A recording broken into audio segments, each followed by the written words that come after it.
الرحمن الرحیم نحمدہ ونصلی ونسلم علی رسولہ الکریم اما بعد فاعوذ باللہ من الشیطان الرجیم بسم اللہ الرحمن الرحیم فالذین آمنوا منکم وانفقوا لهم اجر کریم صدق اللہ العظیم الصلاۃ والسلام علیک یا سیدی یا رسول اللہ وعلی آلک و اصحابک یا سیدی یا حبیب اللہ۔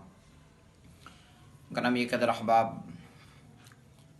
آج کے اس خطبہ میں آپ کے سامنے نبی اکرم صلی اللہ علیہ وسلم کے عظیم صحابی خلیفہ ثالث جناب حضرت سیدنا عثمان بن عفان رضی اللہ تعالی عنہ آپ کی عظمت اور شان کے حوالے سے چند معروضات عرض کروں گا۔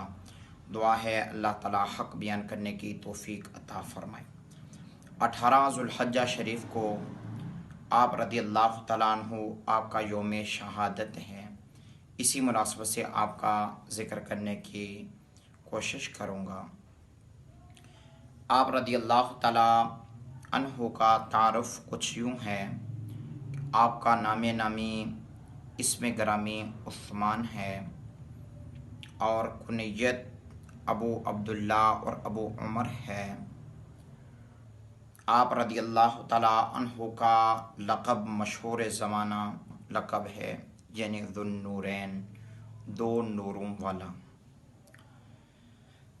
آپ کا نبی اکرم صلی اللہ علیہ وسلم کے ساتھ جو رشتہ ہے وہ اس طرح ہے کہ آپ کے والد گرامی کی طرف سے حضور علیہ السلام کے ساتھ یہ رشتہ ہے کہ 5ویں پشت میں جا کے جناب عبد مناف کے ساتھ نبی اکرم صلی اللہ علیہ وسلم سے آپ کا رشتہ جڑ جاتا ہے، اور والدہ کی طرف سے بھی 5ویں پشت میں جا کے جناب عبد مناف کے ساتھ آپ کا رشتہ جڑ جاتا ہے۔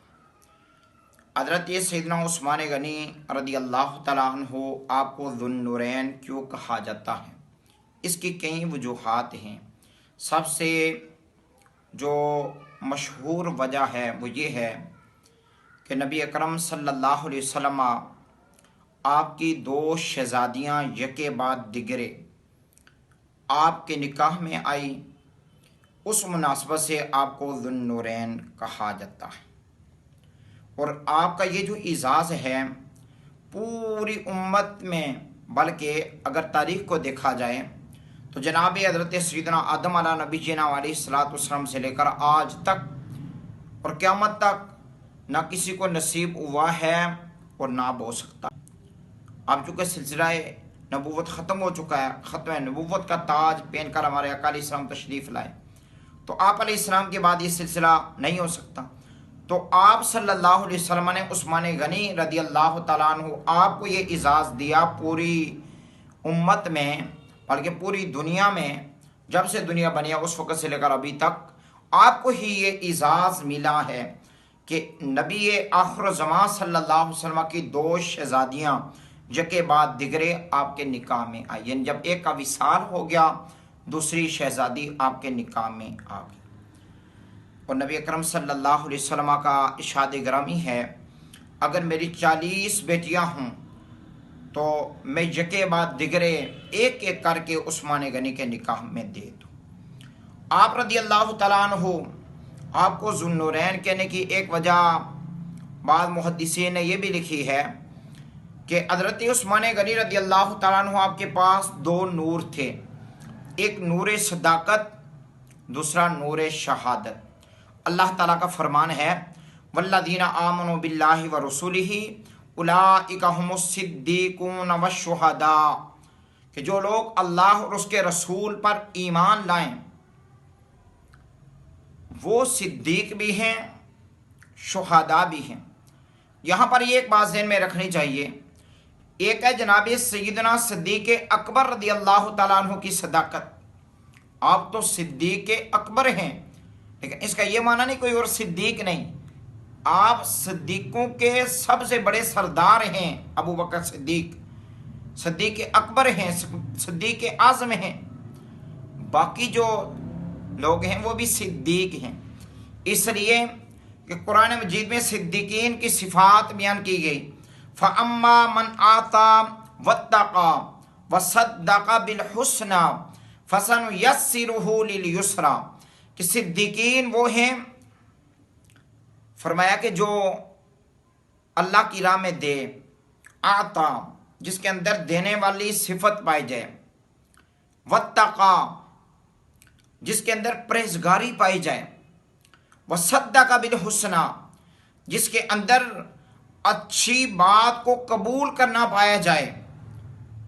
اللہ فرماتے ہیں نا فَسَنُيَسِّرُهُ لِلْيُسْرَى، ایسے بندے کے لیے ہم جنت کی راہیں آسان کر دیتے ہیں۔ مفسرین کرام نے لکھا یہ صدیق کی صفت ہے، اس کے اندر یہ صفات پائی جاتی ہیں، صدیق کے اندر یہ صدیق کی صفات ہیں۔ تو حضرت عثمان غنی رضی اللہ تعالیٰ عنہ آپ کی سیرت اٹھا کے دیکھیں تو ہمیں یہ بات پتہ چلتی ہے کہ آپ کے اندر اللہ کی راہ میں دینے کا جذبہ بھی بڑا تھا۔ آپ نے ساری زندگی جب بھی اللہ کی راہ میں خرچ کرنے کا موقع آیا ہے سب سے آگے بڑھ کے مال خرچ کیا۔ بیر روما کی باری آئی، آقا علیہ السلام نے ارشاد فرمایا کہ جو بیر روما خریدے اور اللہ کی رضا کی خاطر وقف کر دے اس کے لیے جنت ہے۔ عثمان غنی رضی اللہ تعالیٰ عنہ آپ نے جب یہ سنا آپ سیدھے گئے یہودی کے پاس جو یہودی کی ملکیت میں تھا، آپ نے اس سے بات کی، کہا کہ یہ کنواں جو ہے میرے سامنے بیچ دو، مجھے دے دو پیسوں کے بدلے۔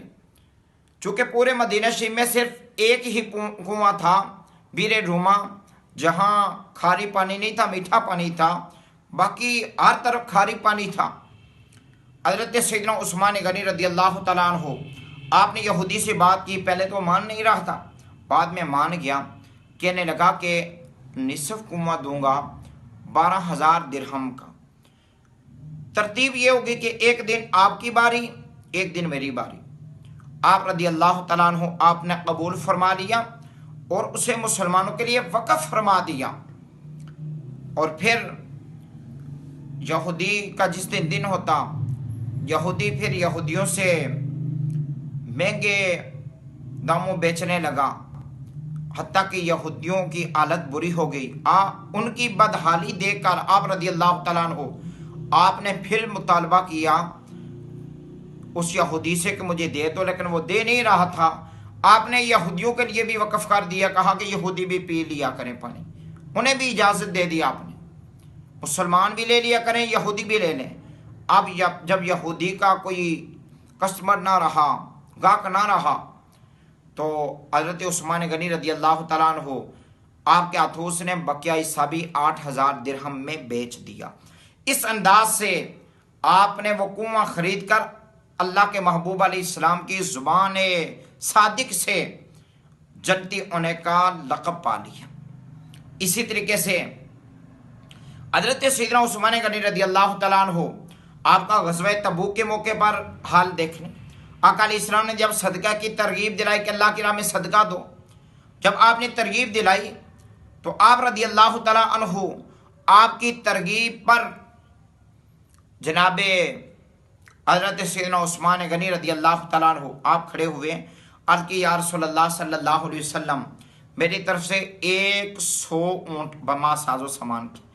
آقا علیہ السلام نے پھر ترغیب دلائی، پھر 100 اونٹ کی بات کی، اور پھر تیسری مرتبہ آقا علیہ السلام نے جب فرمایا 100 اونٹ اور کا اعلان کر دیا، یا رسول اللہ صلی اللہ علیہ وسلم 300 اونٹ دوں گا بما ساز و سامان کی، یعنی ان کے اوپر سامان بھی لاد کے دوں گا، اسلحہ بھی دوں گا، جو مجاہد اس پہ سوار ہو کے جائے گا اونٹ پہ، 300 اونٹ ہے تو 300 بندہ سوار ہوگا، یا رسول اللہ میں ان کے جوتوں کے تسموں کا خرچہ بھی اٹھاؤں گا، یعنی انہیں لباس بھی دوں گا، ہر چیز دوں گا۔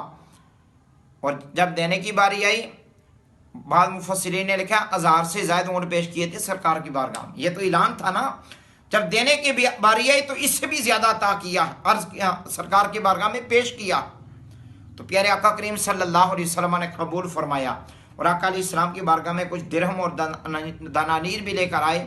آقا علیہ السلام کی جب گود مبارک میں ڈالے، آقا علیہ السلام نے ہاتھ میں نہیں پکڑے، گود مبارک میں لیے ہیں آقا علیہ السلام نے، اور سرکار خوشی سے ممبر شریف سے جب نیچے اتر رہے تھے، ایک روایت میں آتا ہے کہ سرکار علیہ السلام بار بار ہاتھوں سے ان کو اوپر نیچے کر رہے تھے. پھر سرکار جب ممبر شریف سے اتر رہے تھے تو فرما رہے تھے عثمان آج کے بعد جو کچھ بھی کرے اس سے کچھ بھی پوچھنے والا نہیں، یعنی اللہ کی طرف سے اس کو معافی ہے.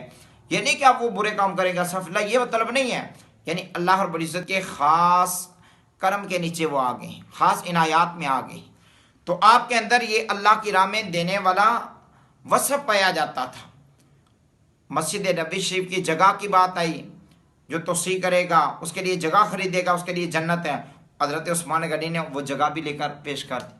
یعنی ہر موقع پر حضرت عثمان غنی رضی اللہ تعالیٰ عنہ آپ نے آگے بڑھ کے اللہ کی راہ میں خرچ کیا. اسی طریقے سے آپ کی ایک صفت ودع کا یعنی پرہیزگاری، آپ خوف خدا سے حد درجے کا ڈرتے تھے.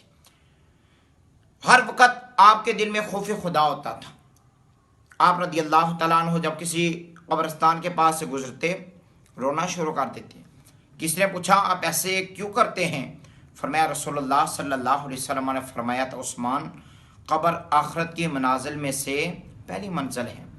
اگر بندہ اس میں کامیاب ہو گیا تو باقی منازل میں بھی کامیاب ہو جائے گا، اور اگر اس میں رہ گیا باقیوں میں بھی رہ جائے گا. آپ کے اندر تقوی والی صفت جہاں پائی جاتی تھی وہاں پر وصدق بالحسنی، اچھی بات کی تصدیق، یہ وصف بھی پایا جاتا تھا. یعنی بسا اوقات یہ ہوتا ہے کہ بندے کی یہ کوشش ہوتی ہے میں ہمیشہ غالب ہی رہوں، مغلوب نہ ہوں، چاہے مجھے غلط بات پہ ہی اٹکنا پڑے میں اٹک جاؤں. یہ اچھی صفت نہیں، یہ اچھی بات نہیں. اچھی صفت کیا ہے؟ اچھی صفت یہ ہے کہ بندہ اللہ تبارک و تعالیٰ کی رضا کی خاطر اچھی بات کو مان لے. حضرت عثمان غنی رضی اللہ تعالیٰ عنہ آپ کے قبول اسلام والا واقعہ لے لیجئے. حضرت صدیق اکبر رضی اللہ تعالیٰ عنہ آپ کے ساتھ آپ کی پہلے ہی دوستی تھی. ایک روز صدیق اکبر رضی اللہ تعالیٰ عنہ آپ نے دعوت اسلام پیش کی، کہا کہ جو کلمہ میں پڑھتا ہوں آپ بھی وہ پڑھ لیں. پوچھا آپ کون سا کلمہ پڑھتے ہیں؟ آپ نے بتایا کہ میں تو یہ پڑھتا ہوں کہ اشہد ان لا الہ الا اللہ، کہ اللہ کے سوا کوئی معبود نہیں، واشہد ان محمد عبدہ و رسولہ، اور یہ گواہی دیتا ہوں کہ محمد صلی اللہ علیہ وسلم اللہ کے خاص بندے اس کے رسول ہیں. اتنی دیر میں پیارے آقا علیہ السلام تشریف لے آئے. حضرت عثمان غنی رضی اللہ تعالیٰ عنہ آپ کے کندھے پہ ہاتھ رکھا اور فرمایا عثمان کلمہ نہیں پڑھتے؟ عرض کی سرکار یہی بات میں صدیق اکبر سے پوچھ رہا تھا کلمہ کون سا ہے، تو میں تو کلمہ پڑھنے کے لیے تیار ہوں. آپ نے فوراً سچی بات کی تصدیق کی، دار اسلام میں داخل ہو گئے. آپ کو ذوالنورین کہنے کی ایک وجہ یہ بھی ہے کہ آپ کے اندر نور صداقت پایا جاتا ہے، یعنی جو صدیق کی صفات ہیں وہ آپ کے اندر پائی جاتی ہیں. اور دوسرا جو سلسلہ ہے وہ یہ ہے کہ آپ کے اندر نور شہادت بھی پایا جاتا ہے کہ آپ کو شہادت بھی نصیب ہوئی. اس وجہ سے ان دو نوروں کی وجہ سے آپ کو ذوالنورین کہا جاتا ہے. اور بھی وجوہات انشاءاللہ اگلے لیکچر میں عرض کریں.